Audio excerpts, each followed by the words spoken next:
Subscribe now and press the bell icon. Never miss an update.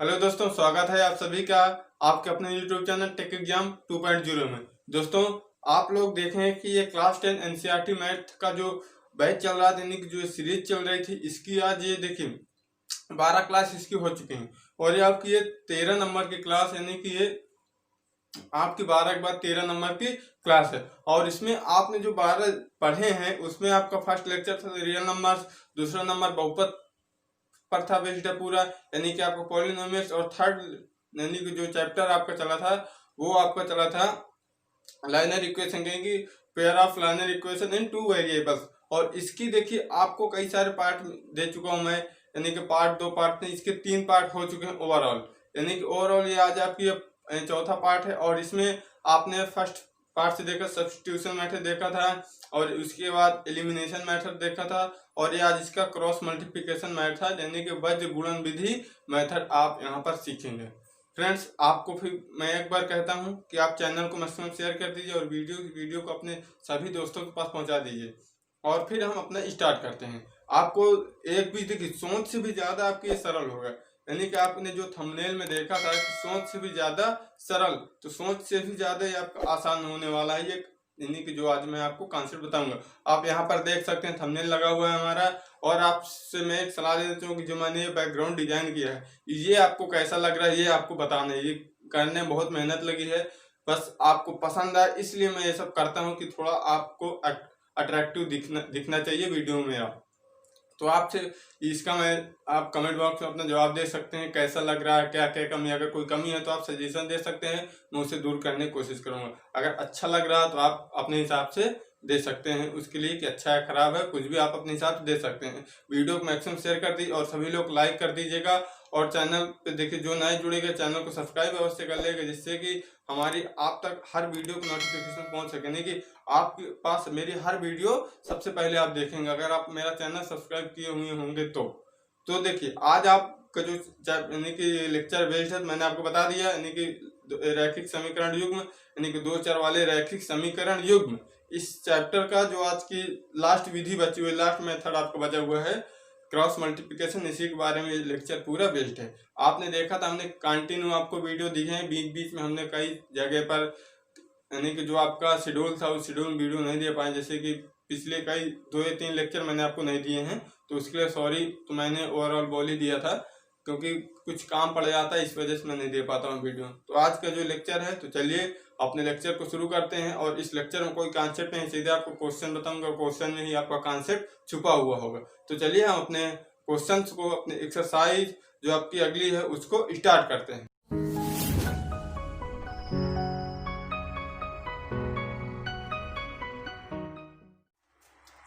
अब देखें आप यहाँ पर आपका जो चैप्टर 3 था उसका 3.5 प्रश्नावली है, और इसमें आपको पहला नंबर क्वेश्चन लिखा हुआ है। इसमें आपको बोला गया है कि निम्न रैखिक समीकरणों के युग्मों में से किसका एक अद्वितीय हल है, यानी कि किसका एक यूनिक सॉल्यूशन है, किसका कोई हल नहीं है, या किसके अपरिमित रूप से अनेक हल हैं। अद्वितीय हल की स्थिति में वज्र गुणन विधि से हल कीजिए, ये आपको बोला गया। तो चलिए हम इसको आपको बताते हैं। देखिए इसमें क्या कहा गया है आपको कि आपको पहले इसको चेक करना है कि इसके सॉल्यूशन होंगे कि नहीं होंगे। क्या करना है, इसको आपको चेक करना है कि इसके सॉल्यूशन है कि नहीं है। सॉल्यूशन के लिए मैंने आपको सीधे ट्रिक बताई थी, आपको चेक करने के लिए सॉल्यूशन होने के लिए क्या करना पड़ेगा आपको, ये अगर a1/a2 बराबर ना हो b1/b2 के, इस प्रकार हमने बताया था आपको। तो इसमें पहले आपको तुलना कराना पड़ेगा, ये तो हो गया आपका फार्मूला। अब इसमें आप पहले तुलना कराइए, यानी कि कंपेयर करना है आपको किससे। आपका देखिए इसका व्यापक रूप क्या होता है, ax प्लस का b a1x प्लस का c1 बराबर का क्या होता है 0, इतना होता है। और यहाँ से आप लीजिए इसमें कराएंगे तो देखिए a1x 2x से कंपेयर करेंगे तो a1 बराबर आपको मिलेगा 2 और b1 बराबर मिलेगा 1। देखिए y गुणांक क्या है 1 ही है, और c1 बराबर मिलेगा, इसको आप इधर ले जाएंगे तो ये माइनस को हो जाएगा, और इसे आप लिख लीजिए माइनस, या तो आप सीधे प्लस का ही लिख रहने दो। आप, हाँ ठीक है, ये इतना लिखा है, ठीक है, इधर ले जाओगे आप तो ये माइनस को जाएगा, C1 बराबर माइनस होगा।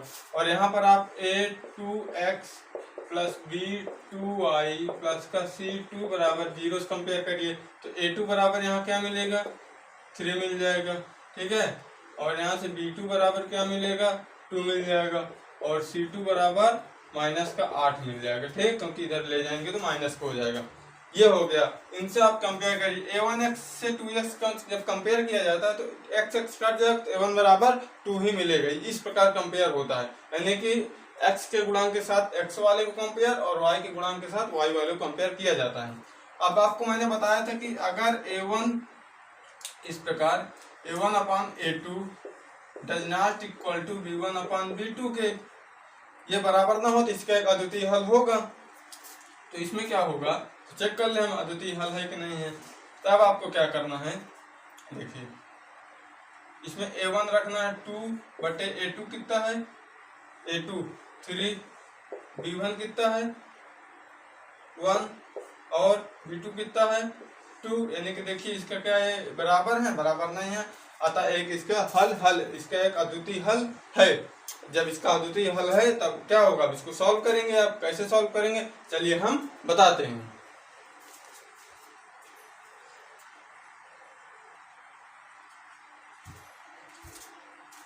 अब देखिए इतना तो आपका हो गया था। अब इसमें क्या करना है आपको, सब जिसे आपको वैध गुणन विधि, तो आपको मैं एक ट्रिक के माध्यम से बताऊंगा। वैध गुणन विधि का एक फार्मूला भी होता है, अभी मैं आपको आगे फार्मूला इसका बता दूंगा, लेकिन अभी मैं जो आपको कॉन्सेप्ट की तरह बताऊंगा केवल आप उतना देखिए, केवल आपको उतना ही करना और आपको कुछ नहीं करना है। आपको क्या करना, सबसे पहले x लिखना है, क्या लिखना है x, फिर यहाँ पर y लिखना है, अब यहाँ पर 1 लिखना है। इतना करने के बाद आपको यहाँ पर देखिए एक यहाँ पर आप वैल्यू फिल करनी है और यहाँ पर वैल्यू फिल करनी है और यहाँ पर वैल्यू फिल करनी है, यहाँ पर वैल्यू फिल करनी है। आपको जो सूत्र के माध्यम से पता होगा उसको अभी आप साइड में रखिए। अब यहाँ पर आपको क्या करना है, आपको B1 पे फोकस करना है, B1 यानी कि क्या करना है B1, आप B लिखिए B1। अब आपको B2 लिखना है, ठीक है। B1 के बाद क्या आएगा, B2 ही तो आता है तो B2 लिख दो। आप क्या लिखना है, B के बाद B1 के बाद क्या मिलेगा, C1 लिख लो, C1 के बाद क्या मिलेगा, C2 लिख लो, बस इतना हो गया। अब C1 के बाद क्या मिलेगा, A1, A1 कहाँ है, A1 लिख लो। A1 के बाद क्या आता है, A2 आता है, A2 यहाँ लिखो, ठीक। और A1 के बाद क्या आएगा, A के बाद क्या आता है, B ही तो आता है तो B1 फिर लिखो।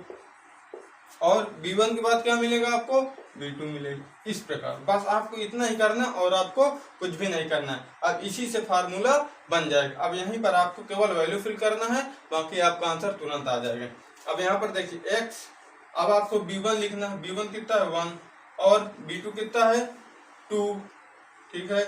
अब यहाँ पर वैल्यू फिल करोगे, देखिए हम y भी लिख लेते हैं और 1 भी लिख लेते हैं। अब इस जगह पर वैल्यू फिल करनी है ना x और y के बीच में, तो x और y के बीच में क्या होगी, C1 कितना माइनस का 5 और C2 कितना है माइनस का 8 और एक y और 1 के बीच में वैल्यू क्या फिल होगी, ये वाली A1 कितना है, यहाँ से 2 लिख लो 2 और A2 कितना है 3 लिखो नीचे ये वाला। और फिर यहाँ पर वैल्यू फिल करनी है, तो B1 कितना है आपका 1 है और B2 कितना है 2 है, बस हो गया। आपको इतना फोकस करना है, बाकी आपको कुछ भी नहीं करना है। अब क्या करना है, अब हम आपको इधर बता देते हैं, ठीक है ना। अब आपको x बराबर लिख लेंगे, क्या लिखना है 1 मिनट। अब आपको यहाँ पर लिखिए x बटे, क्या लिखना है बटे। अब देखिए पहले इसका आप इधर मल्टीप्लाई कराइए, इसका आप इधर मल्टीप्लाई कराएंगे तो माइनस का 8 बच जाएगा, ठीक है। अब इसका माइनस का कराओ, इसका इधर कराओ मल्टीप्लाई, क्या होगा 5 दूनी 10, लेकिन 5 दूनी 10 हो गया, लेकिन यहाँ पर माइनस लगाना है, यानी कि फार्मूले में माइनस है और 5 दूनी यानी 5 में 2 मल्टीप्लाई होगा तो माइनस का 10 बचेगा, क्योंकि ये माइनस का 5 है। अब आपको एक और बराबर लगा लेना, फिर y लिखना है, फिर बटे लगाना है। अब इसका इधर मल्टीप्लाई कराओ तो देखिए -5 तीनों मल्टीप्लाई होगा -15। अब इसका इधर मल्टीप्लाई कराओ, अब देखिए फार्मूले में माइनस है तो माइनस लगाएंगे और यहाँ से 8 दूनी 16 माइनस का 16 हो जाएगा, ठीक है, बराबर 1 था 1 लिखो। अब देखिए इसका इधर मल्टीप्लाई करो 2 दूनी 4 हो जाएगा, माइनस फार्मूले वाला, और 3 को इधर कराओ, 3 का नाम 3, बस इतना हो गया। अब यहाँ से आपको सरल करना है। देखिए -8 माइनस माइनस करोगे प्लस का 10 हो जाएगा, बराबर y बटे माइनस का 15 प्लस माइनस माइनस प्लस का 16 हो जाएगा, बराबर 1 बटे 1 हो जाएगा। ठीक, इतना हो गया। अब यहाँ पर क्या करना है, देखिए इसको हम इस तरह से मूल देते हैं। अब x बटे में 10 से 8 जाएगा, 2 बचेगा, बराबर y बटे में 1 बचेगा, -15 16 घटेगा, नहीं 16 15 जाएगा, 1 बचेगा, बराबर 1। अब आपको एक बार x बटे 2 बराबर 1 रखना है और दोबारा x बटे y बटे 1 बराबर 1 रखना है। अब यहाँ पर हम आ जाते हैं, तो देखिए x बटे 2 बराबर 1 रखोगे तो x बराबर क्या मिलेगा, 2 मिल जाएगा। मिल गया कि नहीं मिल गया, यानी x बटे 2 बराबर 1 रखा, ये हमने किया यहाँ पर, तो 2 के इधर मल्टीप्लाई हो जाएगा, 2 मल्टीप्लाई इधर, तो क्या आ गया आपका x बराबर 2 मिल गया। अब क्या करना है, y बटे 1 बराबर 1 होगा, तो 1 का इधर मल्टीप्लाई हो जाएगा तो y बराबर आएगा 1। बस आपको इतना ही करना है, बस आपको कुछ भी नहीं करना है, ठीक है, केवल इतना।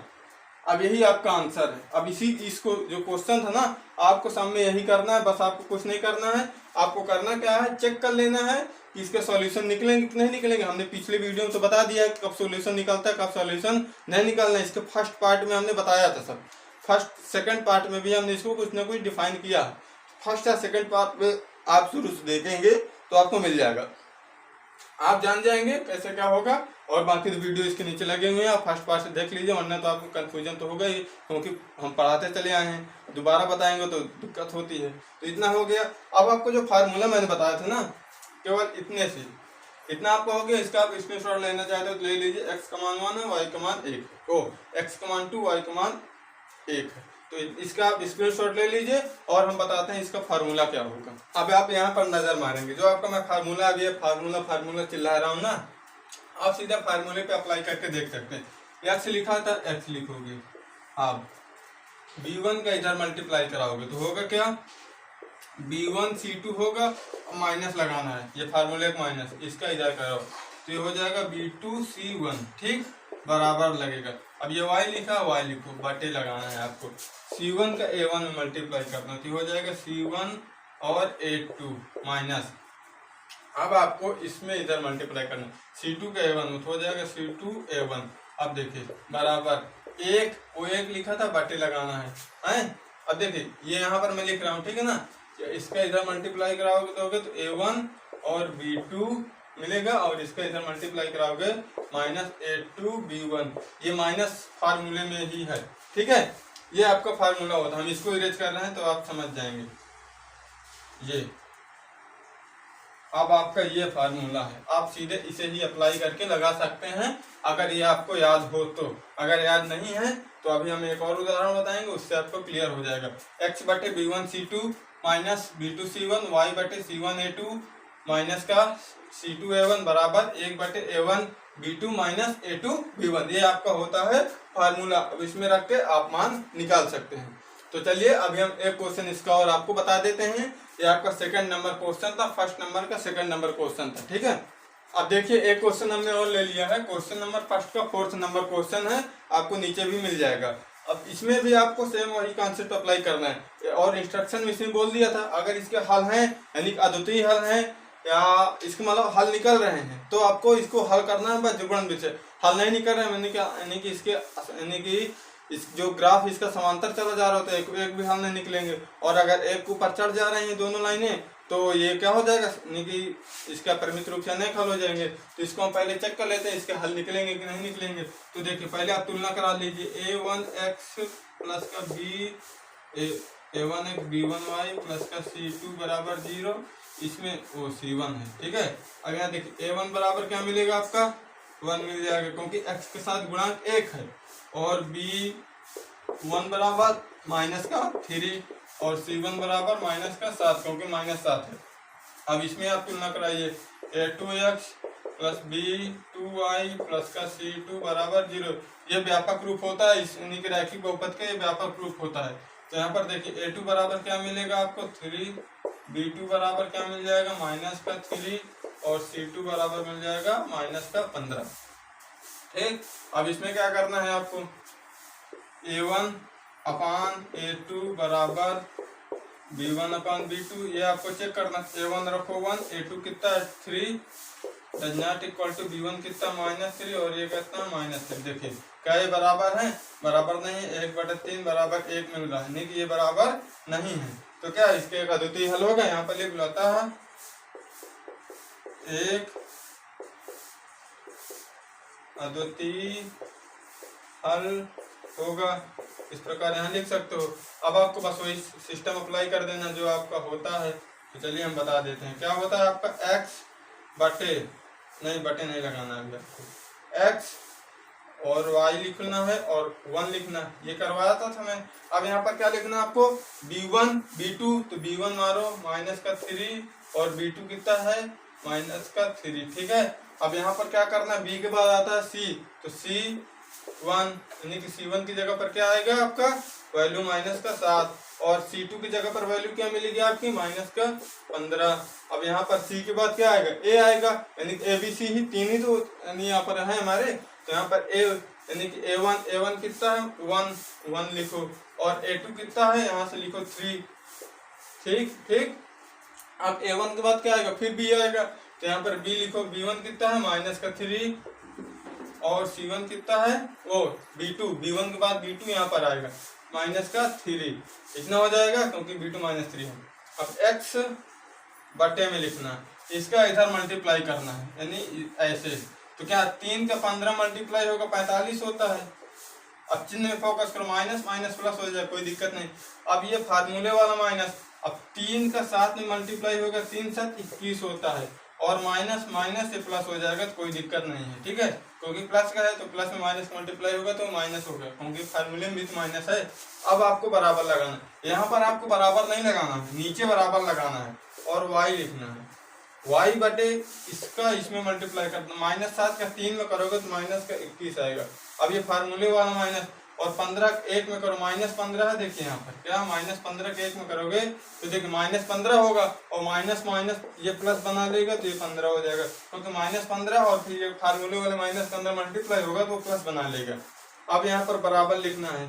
अब एक था आपके पास, एक लिखो ये वाला, 1 का इधर मल्टीप्लाई करो -3 होगा, -3 1 3 होता है। अब देखिए माइनस और 3 3 9 होगा 9, लेकिन माइनस प्लस ये माइनस हो जाएगा और माइनस के अंदर मल्टीप्लाई होगा तो ये प्लस बना लेगा, इसलिए मैं इसे सीधे दे रहा हूँ, ठीक है। -9 लिखेंगे और माइनस फार्मूले वाले संदर्भ जब मल्टीप्लाई होगा तो प्लस बन जाएगा। इतना आपका हो गया। अब यहाँ पर आप ध्यान दीजिए, x बटे क्या है 45 21 घटाओ बचेगा 4, अरे वो यानी कि 2 और 5 में से 1 जाएगा 4 बच जाएगा, ठीक, बराबर 24 बचेगी। यहाँ पर आप माइनस करेंगे, y बटे कितना है -21 से 15 घटे कितना बचेगा 5 1 6 बचेगा, माइनस का 6 और यहाँ पर बराबर 1 बटा में कितना है -3 से 9 घटाओ तो यहाँ पर बचेगा 6, कितना बच जाएगा 6 बच जाएगा। कितना हो गया आपका। अब देखो आपको करना है, पहले इसको बराबर करना है ना, तो बराबर करो, x बटे 24 बराबर का 1 बटे 6, तो x बराबर 24 के इधर मल्टीप्लाई होगा 24 बटे 6, 6 चौको 24, x बराबर आपका आ गया 4। एक आंसर आपको मिल गया, एक आंसर आपको मिल गया। अब इसमें क्या करना है आपको, y बटे -6 बराबर 1 बटे 6 होगा तो y बराबर -6 बटे 6, 6 का इधर मल्टीप्लाई, तो 6 से 6 काटोगे तो y बराबर -1 बच जाएगा। ये भी आपका आंसर आ गया। अब इसमें क्या आपको इसी प्रकार सब क्वेश्चन हल करने हैं, बस आपको केवल यहाँ पर आपको ध्यान रखना, मैंने आपको सूत्र भी बता दिया था, ठीक है ना। इस प्रकार आप इसका स्क्रीनशॉट ले लीजिए, मैं हट जा रहा हूँ, आप इसके स्क्रीनशॉट ले लीजिए। अब इसी प्रकार आपके सारे क्वेश्चन इसके लगेंगे और इसका जब सेकंड नंबर क्वेश्चन है, यानी कि फर्स्ट का तो हमने दो क्वेश्चन बताए, वज्रगुणन विधि आप सीख गए, अभी वज्रगुणन विधि अभी आप आगे कंटिन्यू रहेगी, क्योंकि इसके अभी आगे क्वेश्चन है और बाकी जो ये बता दिया था सॉल्यूशन होंगे नहीं होंगे, कितने होंगे, अपरिमित रूप से होंगे, अनेक होंगे कि होंगे ही नहीं कि एक होगा, तो ये तो आप पिछले वीडियो से सीख सकते हैं। फर्स्ट पार्ट में इसके सबको बताया गया है और सेकंड पार्ट में भी हमने बताया। तो आप वहां से कोई एक वीडियो देख के सीख सकते हैं। तो चलिए अगले सेकंड नंबर क्वेश्चन है यानी कि 3.5 का सेकंड नंबर, तो उसमें हम इंटर करते हैं। अब देखिए आपको क्वेश्चन क्या है, सेकंड नंबर क्वेश्चन है कि ए और बी के किन मानों के लिए निम्न रैखिक समीकरण के अनेक हल होंगे। तो इसमें क्या कह रहा है कि अगर इस समीकरण के अनेक हल, अपरिमित रूप से अनेक हल हैं, तो ए और बी के आप मान ज्ञात कीजिए। तो इसमें आपको ये सिस्टम फॉलो करना है। आपसे एक बार फिर मैं कह रहा हूँ कि अभी तक आपने शेयर नहीं किया, इस वीडियो को मैक्सिमम शेयर कर दीजिए, और चैनल पर नया जुड़ रहा है चैनल को सब्सक्राइब करके बेल आइकन को अवश्य प्रेस करें और वीडियो को एक लाइक अवश्य कर देना। चलिए इसको स्टार्ट करते हैं। यहाँ पर देखिए आपको बोला है कि इसके अपरिमित रूप से अनेक हल होंगे। तो अपरिमित रूप से अनेक हल होने के लिए क्या होता है, क्या नहीं कि इनके जो तीनों हैं a1/a2 बराबर b1/b2 बराबर c1/c2 हो जाए, यानी कि तीनों जो अनुपात हैं a b का अनुपात b b का अनुपात, यानी कि a1 a2 का अनुपात b1 b2 का अनुपात c1 c2 का अनुपात बराबर हो जाए, तब इसके अपरिमित रूप से अनेक हल होते हैं। ये मैंने आपको बताया पिछली वीडियो में। तो यहाँ पर वही फॉलो करना है। तो यहाँ से देखिए आपको क्या होता, क्या a1/a2 बराबर b1/b2 बराबर c1/c2 हो जाए, तभी तो इसके अपरिमित रूप से अनेक हल होंगे। यहाँ लिख लो अपरिमित हल के लिए ये चीज कहते हैं हम, अपरिमित हल के लिए ये चीज होता है। ठीक है, तो देखिए अब a1 तो आप निकाल लोगे, a1x plus b1y plus c1 बराबर 0 से तुलना कराना है, और a2x plus b2y plus c2 से तुलना कराना है, ये तो आप करा लोगे। ठीक है, इसमें आपको कोई दिक्कत वाली बात नहीं है। तो a1 बराबर यहाँ से आपको 2 मिलेगा, लिख लोगे, और a2 बराबर यहाँ से आपको a माइनस b मिल जाएगा, लिख लोगे। ठीक है, बराबर b1 बराबर यहाँ से आपको 3 मिलेगा, और b2 बराबर a प्लस b लिखा हुआ है। ठीक, बराबर c1 बराबर यहाँ से ये देखिए 7 है, इधर आएगा तो -7 हो जाएगा, तो -7 होगा। और यहाँ से देखिए c2 बराबर जो निकलेगा ये आपका निकलेगा -3a माइनस b प्लस का 2। ऐसा क्यों? क्योंकि ये सब इधर आएंगे, बराबर इस पर आएंगे ना बाएं साइड में, तो इससे इनके सबका चिन्ह बदल जाएगा। अब क्या करना है आपको, इसमें आप पहले इसको बराबर कर लो, यानी इसको बराबर कर लो, तो 2a माइनस b बराबर का 3/a प्लस का b हो जाएगा। ठीक है, इसको पहले हम बराबर कर लेंगे। अब इसे आप सॉल्व करेंगे तो यहाँ से देखिए क्या मिलेगा आपको, a प्लस b के इधर मल्टीप्लाई होगा 2a प्लस का 2b हो जाएगा, बराबर 3a माइनस b के इधर मल्टीप्लाई कराओ माइनस का 3b हो जाएगा। इसमें आप इसको जब घटाएंगे वगैरह करेंगे तब देखिए यहाँ पर आप नजर मान लीजिए, इधर आइए, तो देखिए 3a minus 2a minus 3b minus 2b बराबर का 0, यानी इनको सबको हमने इधर भेज दिया। अब देखिए 3a से 2a घटेगा, a बचेगा -3 5b हो जाएगा बराबर का 0। इसे आप इक्वेशन नंबर 1 कह सकते हैं। ठीक, अब देखिए अब आप पहले आपने इनको बराबर किया, अब हम या तो आप इसको बराबर कर लो, यानी 3/a प्लस b बराबर -7/-3 माइनस b प्लस 2 बराबर कर लो, या इसको बराबर कर लो, यानी इसको या बराबर कर लो, या इसके बराबर कर लो, या इनको बराबर कर लो। तो हम ये वाला कर रहे हैं, तो 2 ये सब आपस में बराबर है ना, तो किसी को किसी के बराबर रख सकते हो। ठीक है, तो 2/a माइनस b बराबर इसके हम बराबर कर रहे हैं -7, इसको हम इसके बराबर बस तो कर ही दिए हैं। ये सब आपस में एक दूसरे के बराबर है, बस एक नहीं कि एक पर 2 बार बस नहीं आना चाहिए। बस यहाँ पर -3a माइनस b प्लस का 2 हो जाएगा। ठीक है, इतना हो गया। अब क्या करना है, इसका इधर मल्टीप्लाई करो, इसका इधर मल्टीप्लाई कराओ। ठीक, तो देखिए इसका हम -6a और माइनस का 2b प्लस का 4 बराबर -7a प्लस का 7b हो जाएगा। इसका इधर मल्टीप्लाई होगा तो ये चीज हो जाएगा। अब देखें इनको सबको उधर ट्रांसफर करो, तो देखिए -7 उनको इधर ले आओ, इनको सबको इधर लाना है हमें। तो देखिए 7a प्लस का हो जाएगा, इधर आएगा, और ये आपका लिखा हुआ है -6a और -2b, और ये 7b इधर आएगा, प्लस का ये 4 लिखा है बराबर का 0। अब देखिए इसमें क्या करेंगे, घटाइए आप, ये बच जाएगा 7 से 6 जाएगा, माइनस का 7 भी 9b हो जाएगा, प्लस का 4 बराबर 0। ठीक है, यहाँ से आप और कुछ निकाल लो। अभी a बराबर यहाँ से 5b मिल जाएगा। ठीक है, तो यहाँ पर a बराबर 5b रखो, a की जगह पर आप क्या रखिए 5b। ठीक है, तो यहाँ देखिए समीकरण नंबर इसे सेकंड कह लो, यहाँ पर लिखिए समीकरण 2 में a बराबर 5b रखने पर, तो a बराबर 5b रखोगे, यहाँ से देखिए निकलेगी, इसको मैं लिख देता हूँ a बराबर 5b, ये 5b उधर चले जाएगा, तो यहाँ पर आप 5b रखो a की जगह पर, 5b माइनस 9b प्लस का 4 बराबर 0। तो देखिए 5b से घटेगा 4b प्लस का 4 बराबर 0, तो माइनस 4b माइनस का 4 हो जाएगा। ठीक है, माइनस से माइनस कटेगा, 4 से 4 कटेगा, तो b बराबर 1 आ जाएगा। देखिए b का मान आपको मिल गया, यहाँ से आपको मिल गया b का मान। अब b का मान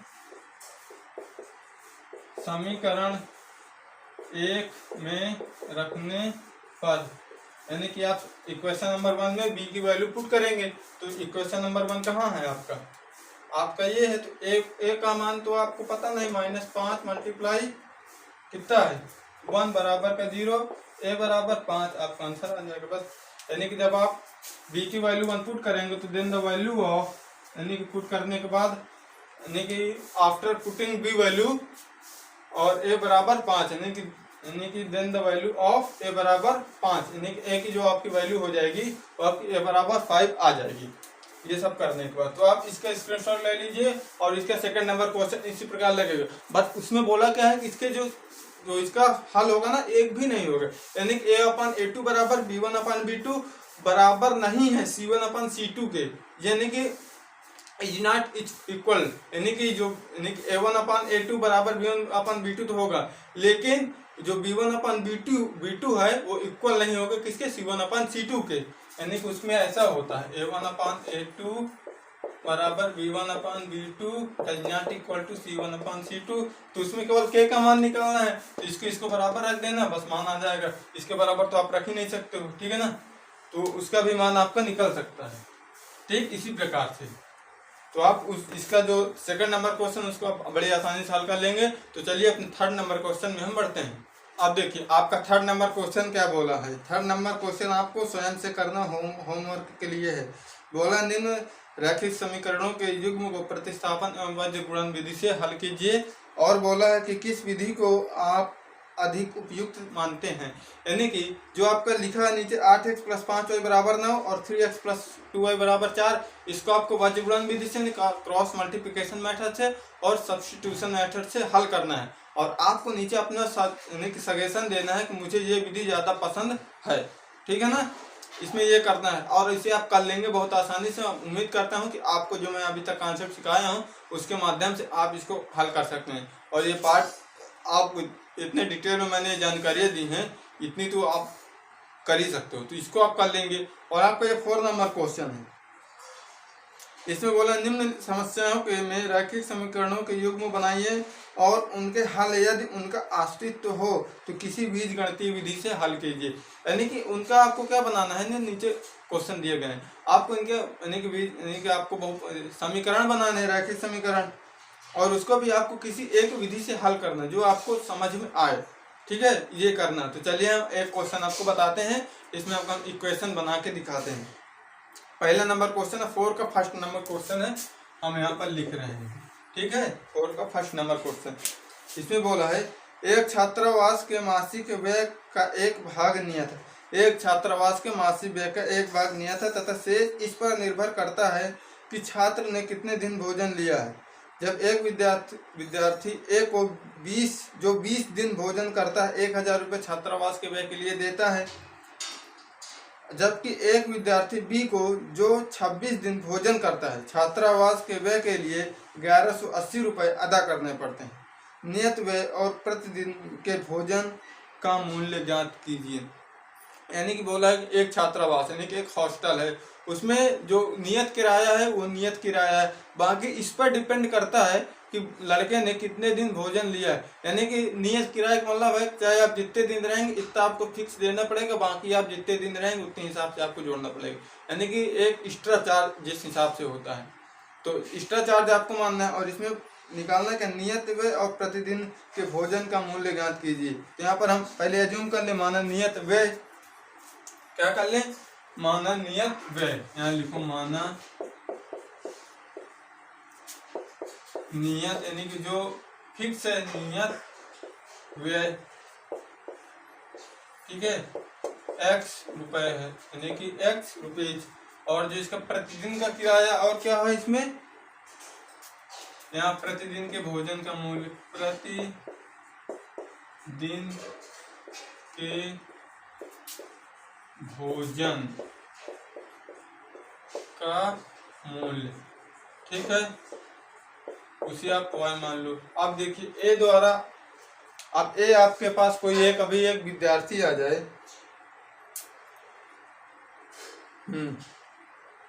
यानी कि ए जो है 20 दिन भोजन करता है, ए 20 दिन भोजन करता है, यानी कि फर्स्ट स्थिति आपको क्या बोला है, यानी कि प्रथम स्थिति, यानी कि जो आपकी फर्स्ट कंडीशन है, ठीक है, फर्स्ट कंडीशन क्या बोला है कि एक ए विद्यार्थी है, वो क्या करता है, एक्स यानी कि 20 दिन रहता है और उसके लिए वो 1000 रुपये अदा करता है। कितना है, 1000 रुपये अदा करता है, यानी कि वो 20 दिन रहता है, तो देखिए x रुपये तो अलग से देगा, प्लस 20 दिन रहता है तो 20y जो 20 दिन भोजन किया है वो, ठीक है, यानी कि मान लीजिए किराया है उसका कमरे का और ये कितना है भोजन का, यानी कि एक दिन का, यानी कि जितने 20 दिन का किराया जो है x रुपये था, अपने हिसाब से इस तरह आप मान सकते हो, और 20 दिन भोजन किया है तो 20 का y में मल्टीप्लाई होगा ना, क्योंकि भोजन का मूल्य प्रति दिन का y रुपये है, और ये 1000 रुपये टोटल अदा करता है। ये समीकरण नंबर फर्स्ट बन जाएगा। और सेकंड स्थिति में यही चीज बोला है कि बी एक कोई विद्यार्थी वो x दिन यानी कि x उसका टैक्स और वो 26 दिन रहता है, कितने दिन रहता है, 26 दिन, यानी कि 26 डेज वो वहां पर रहता है, तो उसके लिए 26 मल्टीप्लाई वाई यानी 26y उसको देना पड़ेगा, और इसका जो है पूरा अदा करना पड़ता है, 1180 रुपये पूरा मिला के अदा करते हैं। समीकरण नंबर आपका सेकंड बन जाएगा, यानी कि पहले x उसका तो नियत हो गया, प्लस 20 दिन रहा तो 20 का y मल्टीप्लाई करके तो देगा, और प्लस 1000 है, और इसी प्रकार इसमें है x प्लस का 26y बराबर 1180, यानी कि x तो उसका नियत है, यानी जो है x दिन तो रहा ही है, और 26 दिन एक्स्ट्रा भोजन किया तो 26 एक दिन का भोजन मूल्य y तो आपने मान लिया, तो 26y उसका 26 दिन का भोजन मूल्य हो गया, 1180 रुपये हो गए। अब इसको आपको किसी भी विधि से हल करना है जो आपको समझ में आए, तो चलिए हम इसको अपनी एक विधि से हल कर लेते हैं, एलिमिनेशन मेथड से हल कर लेते हैं। तो यहाँ पर देखिए सर x तो ऑलरेडी बराबर, मैंने आपको बताया था, अगर बराबर हो तो सीधे जोड़ घटा देते हैं।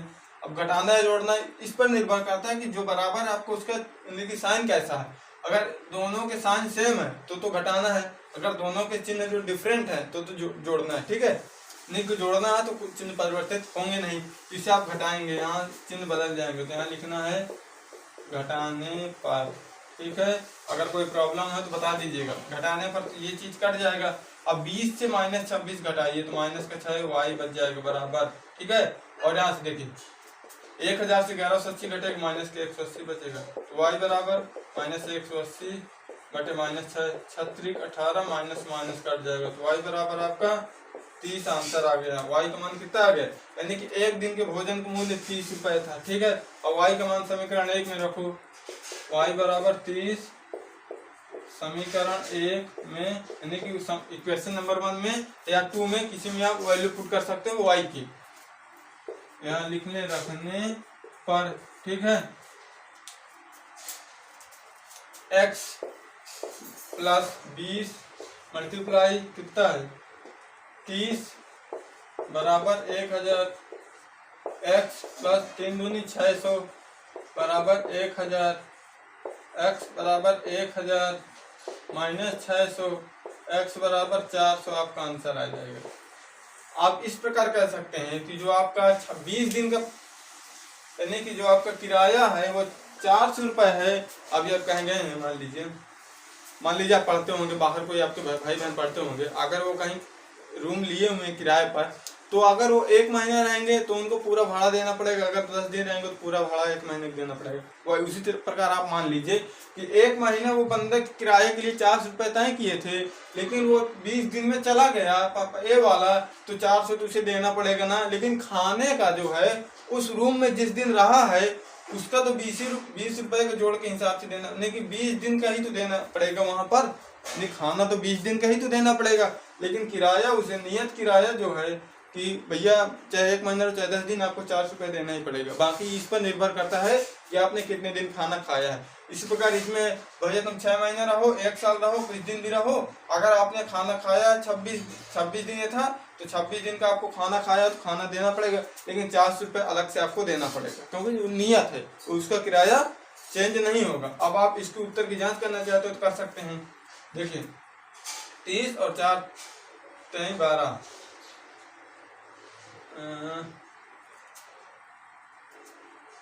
ठीक है।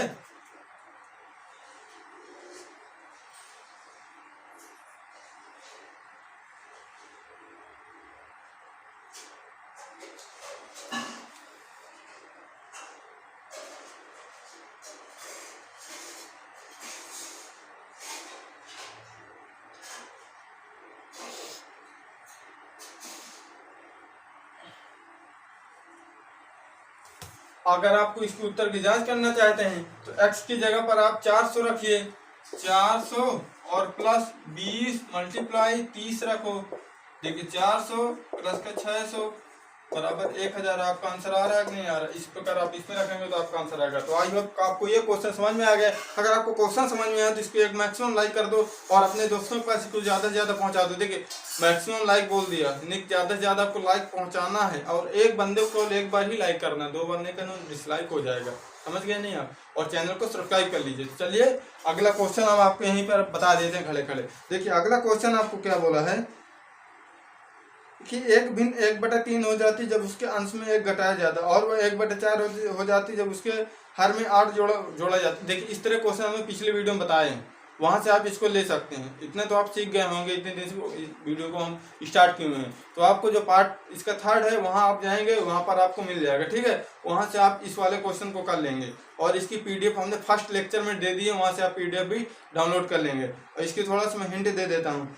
1/3 हो जाती जब उसके अंश में 1 घटाया जाता तो x/y आप भिन्न मान लीजिए, x - 1/y बराबर 1/3 हो जाए, क्योंकि अंश से 1 घट जाता है तो 1/3 होती है, तो x - 1 बराबर y बटे 1 बराबर 1/3 हो जाएगा। और 1/4 हो जाती जब हर में 8 जोड़ दिया जाता है, तो x/y प्लस का 8 बराबर 1/4। अब इसको सॉल्व करेंगे तो एक क्वेश्चन बनेगा, इक्वेशन को हल कर लेंगे, आपका आंसर आ जाएगा। तो चलिए इसका जो आपकी 3rd नंबर क्वेश्चन उसमें हम बढ़ते हैं। अब देखिए इसके जो 3rd नंबर क्वेश्चन है, 4 का 3rd नंबर क्वेश्चन है, इसमें बोला गया है यश ने एक टेस्ट में 40 अंक अर्जित किए हुए हैं। जब उसे प्रत्येक सही उत्तर के लिए 3 अंक मिले तथा अशुद्ध उत्तर के लिए 1 अंक काट लिया जाता है, और यदि उसे सही उत्तर के लिए 4 अंक दिए जाते हैं और गलत उत्तर के लिए उसे 2 अंक काट लिए जाते हैं तो 50 अंक अर्जित करते हो। तो इसके क्वेश्चनों की संख्या बताना है आपको। ठीक है, तो इसमें क्या हो जाएगा, देखिए सही उत्तर और गलत उत्तर, यानी कि जब सही उत्तर देता है तब उसे एक उत्तर के लिए 3 अंक मिलते हैं। उसे एक उत्तर के लिए सही के लिए 3 मिलते हैं, तो सही उत्तर मान ले x है, यानी कि जो सही किए हैं वो x है। ठीक है, यानी कि सही उत्तर कितने हैं, सही उत्तर उसने x दिए हैं और गलत जो हैं y दिए हैं, तो टोटल कितने हो जाएंगे, x + y उसके उत्तर हो जाएंगे, यानी कि क्वेश्चन हो जाएंगे। यानी कि गलत उत्तर के लिए जो गलत प्रश्न है, यानी कि सही प्रश्न किए हैं उसने, सही प्रश्न यहाँ लिखो ज़्यादा बेटर रहेगा। जो उसने सही प्रश्न किए हैं वो x हैं और जो गलत किए हैं वो y हैं। तो बोला अगर सही किया है तो 3 अंक मिलता है तो x होगा, यानी कि जो उसके सही में अंक है 3x है, माइनस, और गलत के लिए y काट लिया जाता है, यानी 1 अंक काट लिया जाता है, तो -y। एक इसमें मल्टीप्लाई करोगे तो वो माइनस होगा ना, क्यों काटा जा रहा है। ये कितना है, 40 है, समीकरण नंबर 1 बन जाएगा। और दूसरे में बोला जाए उसे 4 अंक मिलते हैं सही के लिए, तो 4x हो जाएगा कॉल सही वाला। लेकिन अगर -2 काटा जाता है, यानी कि 2 काटा जाता है गलत के लिए, तो 2y होगा बराबर ये कितना है, 50 है। इसमें कहा इस तरह समझ लीजिए कि सही उत्तर के लिए 4 अंक मिल रहा था। अगर आपने कहीं पेपर दिए हैं तो आप सही उत्तर के लिए जितने किए उसमें जितना अंक मिल रहा है उसका मल्टीप्लाई कर, यानी कि मल्टीप्लाई करेंगे तो सही जितने किए उसका उत्तर आपको मिल जाएगा, यानी कि जो सही किए उसका आपको अलग नंबर मिलेगा, और जो गलत किए उसको तो आप घटाएंगे ना, जो यानी कि जो जितने सही किए उससे घटाएंगे तभी तो आपको टोटल बन पाएगा। तो गलत उसने y किए हैं प्रश्न, गलत प्रश्न y हैं और 2 अंक काटा जाता है, तो 2y हो जाएगा उसके जो गलत अंक हैं, यानी कि जो काटे जाएंगे तो 2y अंक उसके काटे जाएंगे सही वाले, तो सही वाले से हमने कटवा दिए। तो कोई दिक्कत है? कोई दिक्कत नहीं। इसे आप समीकरण नंबर सेकंड बोल सकते हो। ठीक है, अब देखिए, अब आप क्या करिए, अब आपको यहाँ 2y लिखा, यहाँ y लिखा, अगर हम इसमें 2 का मल्टीप्लाई कर दें तो क्या है, इस प्रकार बन जाएगा 6x माइनस का 2y बराबर का 4 दूनी 80। ठीक है, इसे समीकरण नंबर आप कह सकते हो फोर्थ। देखिए 2y बराबर हो गया। अब इसे यहाँ से आराम से घटा दो, देखिए चिन्ह सेम हो तो घटाना है, और प्लस हो तो माइनस, माइनस हो तो प्लस, प्लस हो तो माइनस हो जाएगा। यहाँ लिखो घटाने पर। ठीक है, अब ये देखिए 4 से 2 जाएगा तो 4 से 6 जाएगा तो माइनस 2x, ये कट जाएगा और यहाँ पर बचेगा माइनस का 30। तो 2 से 30 काटोगे 15 बचेगा, माइनस से माइनस कैंसल, x बराबर 15 मिले, यानी कि जो उसके सही प्रश्न थे वो 15 थे। अब देखिए y मान कैसे निकलेगा, समीकरण एक में जब आप वैल्यू पुट कर दोगे, एक में नहीं 2 में पुट करो, एक यहीं पुट करो, एक ये वाला था ना हमारा। तो देखिए 3 मल्टीप्लाई 15 माइनस y बराबर का 40, तो y बराबर 40, 15 दूनी 15 थी 45 होगा, और तो माइनस y बराबर 45 इधर आ जाएगा, माइनस 5, तो y बराबर आपका आ गया 5, यानी कि देन द वैल्यू ऑफ, यानी कि y x की वैल्यू आप समीकरण एक में पुट करेंगे तो देन वैल्यू आपकी क्या आ जाएगी, यानी कि वैल्यू ऑफ y 5 है। अब आप इसमें रखिए 40 आ रहा 5 और 15 थी 45, हाँ हमारा आंसर सही है। y की जगह पर 5 रखिए और 15x की जगह 15 थी 45 और 5 घटे 40, यानी कि मान सही है, यानी कि जो उसने सही प्रश्न किए हैं वो 15 है, जो गलत प्रश्न किए हैं वो 5 है। ठीक है, और टोटल प्रश्न कितने हैं यहाँ आप लिखिए, प्रश्नों की संख्या यानी कि कुल प्रश्न कितने उसने पूछा ना, तो क्या हो जाएगा x प्लस का y, x कितना है 15 प्लस का ये 5 बराबर 30। ठीक है, इस प्रकार ये आपका आंसर हो जाएगा। तो चलिए ये आपका आंसर क्वेश्चन हो गया। अगर अच्छा लगे तो लाइक अवश्य करते हैं। चलिए चौथे नंबर क्वेश्चन में बढ़ते हैं। अब देखिए चौथे का चौथा नंबर क्वेश्चन आपको क्या बोला है, एक राजमार्ग पर 2 स्थान A और B 100 किलोमीटर की दूरी पर है। एक कार A से तथा दूसरी कार B से चलना प्रारंभ करती हैं। यदि वो एक ही दिशा में चलती हैं तब उन्हें वो 5 घंटे पश्चात मिलती हैं। दोनों एक दूसरे को जो एक ही दिशा में जाती है 5 घंटे पश्चात मिलती हैं। यदि वो दोनों विपरीत दिशा में चलती हैं तो 1 घंटे बाद मिलती हैं। तो दोनों कारों की चाल ज्ञात कीजिए, इसमें ये बोला है। ठीक है, यानी कि एक जो आपके पास, यानी कि एक ये है आपका राजमार्ग है, ए बिंदु ये है, यानी कि ये कोई एक रास्ता और बी बिंदु यहाँ पर है। ठीक है, अब यहाँ पर एक कार है, एक कार यहाँ पर मान लीजिए, ठीक है, और एक कार यहाँ से है। ठीक, मान लो एक कार ये इधर से और एक कार ये है। अगर ये दोनों एक ही दिशा में जा रही हैं, सब बोला है जब एक ही दिशा में जा रही हैं तब क्या कह रहा है, ये 5 घंटे बाद एक दूसरे को मिलेंगी। तो मान लें हम कि माना पहली कार की चाल क्या हो जाएगी, x किलोमीटर प्रति घंटा, चाल हमें x किलोमीटर प्रति घंटा में ही होती है। और जो सेकंड कार है उसकी चाल क्या हो जाएगी, y मान लो। ठीक है, y किलोमीटर प्रति घंटा। जब ये एक ही दिशा में जाती हैं, लिखो जब एक ही दिशा में जाती हैं तब क्या होता है। देखिए जब ये एक ही दिशा में होती है ना तो इसकी सापेक्ष चाल जो होगी, सापेक्ष चाल, सापेक्ष चाल क्या होती है ना, दोनों की होती है, यानी कि दोनों की सापेक्ष चाल होती है। तो क्या हो जाएगी, चाल बराबर दूरी बटे समय होता है। तो चाल दूरी कितनी है, 100 किलोमीटर है। ये यहाँ से यहाँ तक ये पूरी 100 किलोमीटर है।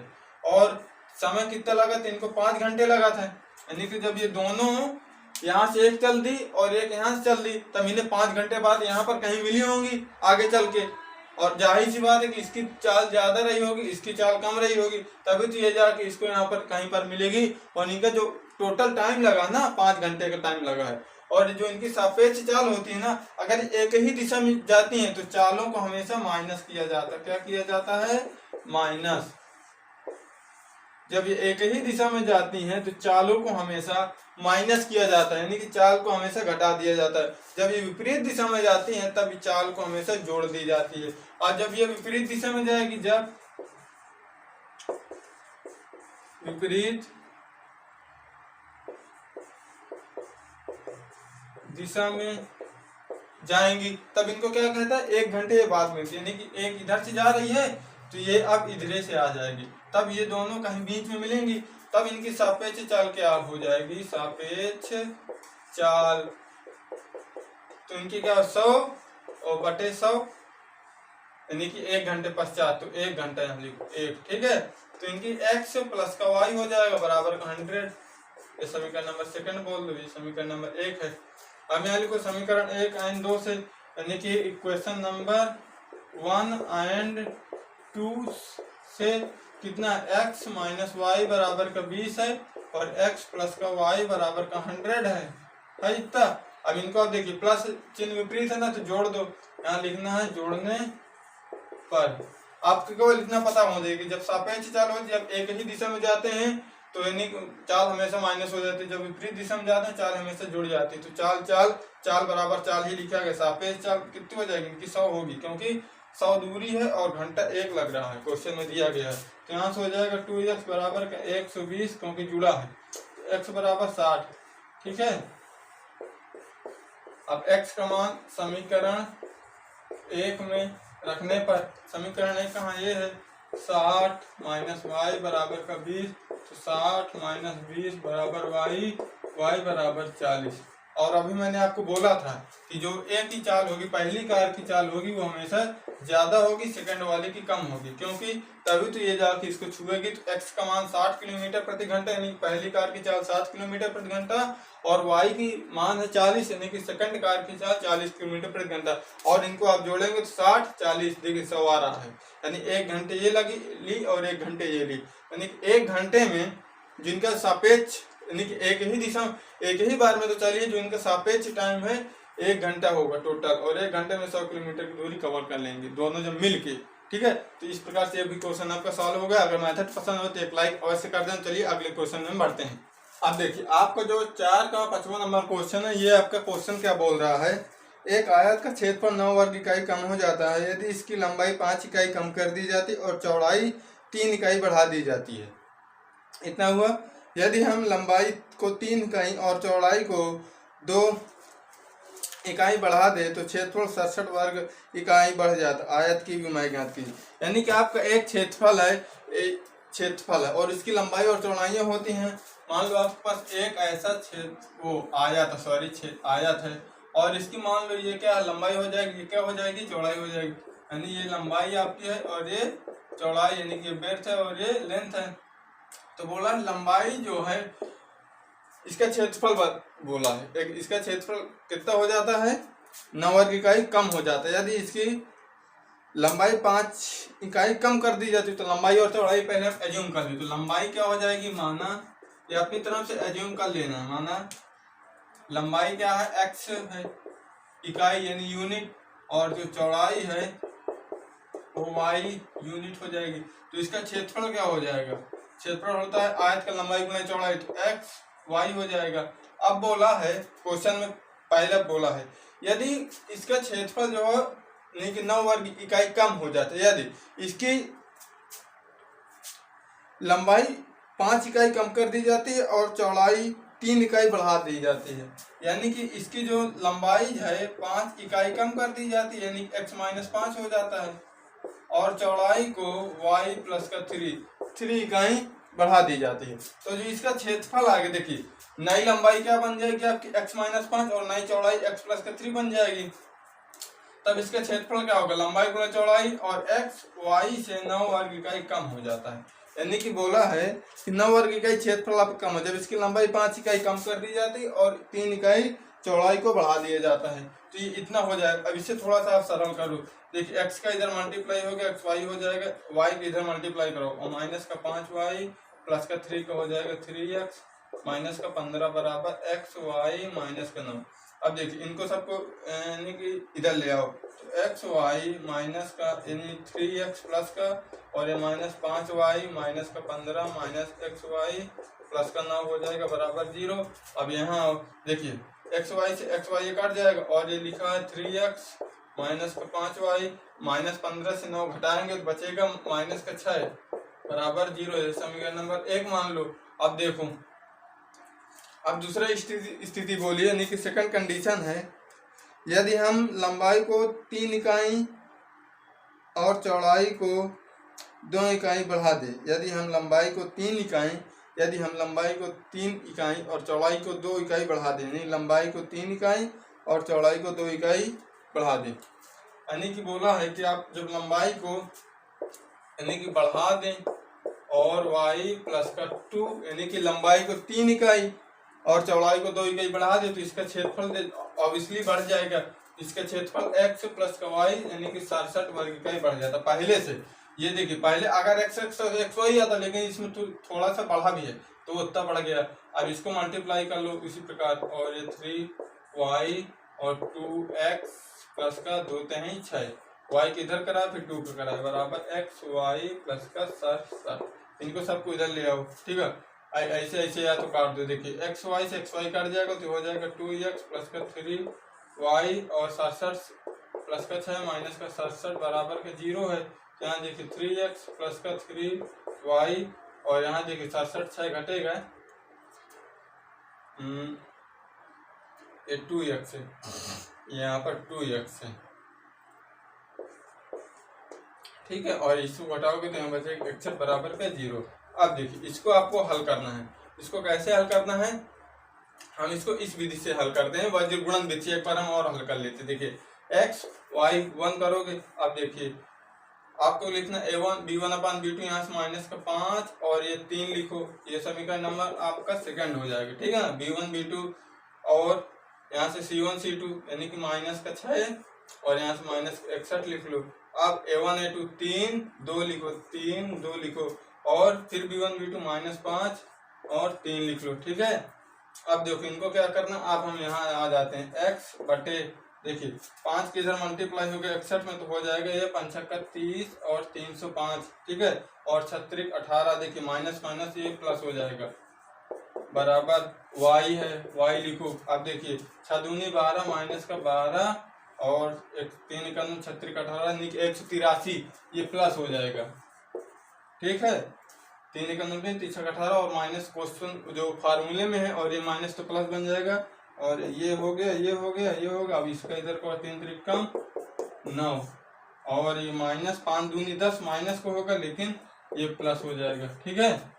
अब देखो इसको जोड़ो x बटे, इसको जोड़ो, देख 8 5 13 और 2 3 बराबर y बटे, घटाओ इसमें 12 से 183 12 घटेगा 1 बचेगा, 8 में 2 जाएगा 6 बचेगा और 1 बच जाएगा बराबर 1 बटे, और ये हो जाएगा 19, ठीक है।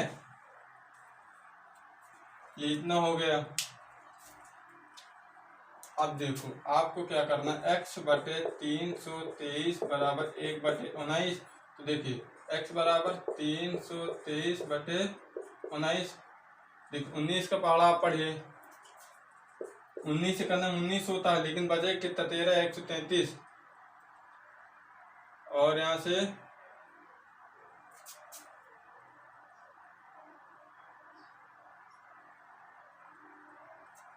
19 7 133 यानी कि हाँ देखिए 7 बार से आ जाएगा। इसमें बचेगा, देखिए 19 को 32 में भाग देंगे तो जाएगा कितने बार, एक बार जाएगा, लेकिन यहाँ से 12 10 133 बचेगा, लेकिन 19 7 क्या होता है 133, गुणा करा चेक कर ली, 9 7 61 और 7 6 13, x बराबर आपका क्या आएगा, आपका आ गया 17।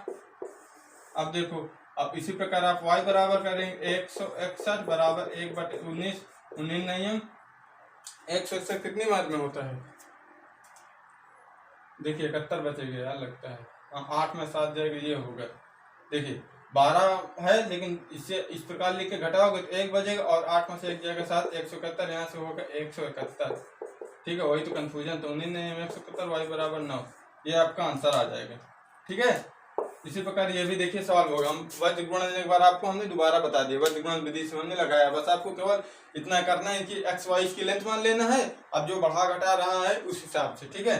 तो इसमें ये x और y के मान ही पूछे तो आपका आ गया। आई होप कि आपको दोस्तों वीडियो काफी पसंद आया होगा। अगर दिल से अच्छा लगा हो तो इसको एक लाइक कर देना, और चैनल पर नए हैं तो चैनल को सब्सक्राइब कर लेना, और सब्सक्राइब करके बेल आइकन को ऑल प्रेस कर लेना, जिससे कि आपको हमारे हर वीडियो की नोटिफिकेशन पहुंचती रहे। दोस्तों बहुत मेहनत से आप लोगों के लिए ये इतना वीडियो शूट हो पाता है, बहुत मेहनत करनी पड़ती है बैकग्राउंड में। तो इसके लिए आप चैनल को सब्सक्राइब कर दीजिएगा और वीडियो को मैक्सिमम शेयर कर दीजिएगा, अपने दोस्तों के सबको इन्वॉल्व करिए इस सेशन। तो दोस्तों आज तक के लिए हम यहीं पर रखते हैं। अब इसकी जो 3.6 प्रश्नावली इसकी हम नेक्स्ट वीडियो में बात करेंगे। तब तक के लिए धन्यवाद। जय हिंद।